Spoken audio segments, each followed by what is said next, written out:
अरे कुमार,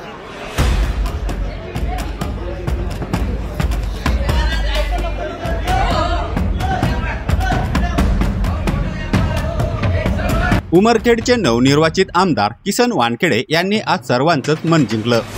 तर त्याचं झालं असं की उमरखेड मतदारसंघातून किसन वानखेडे हे आमदार झाले आहेत। त्यानंतर शपथविधीसाठी ते संपूर्ण परिवारासोबत विधानसभेत दाखल झाले होते। यावेळी त्यांनी खास करून त्यांच्या आई आणि वडिलांना देखील शपथविधीसाठी आणले होते। शपथविधीसाठी जात असताना विधिमंडळाच्या आवारात त्यांच्या एका कृतीने सगळ्यांचंच मन जिंकलं। शपथ घेण्यासाठी सभागृहात जेव्हा किसन वानखेडे जात असताना विधिमंडळाच्या पायऱ्यावर त्यांनी पूर्णपणे झोपून दंडवत केला। यावेळी तिथे असलेले सर्वच पत्रकार तो क्षण टिपण्यासाठी धावून आले। नेमकं काय घडलं ते पाहूयात।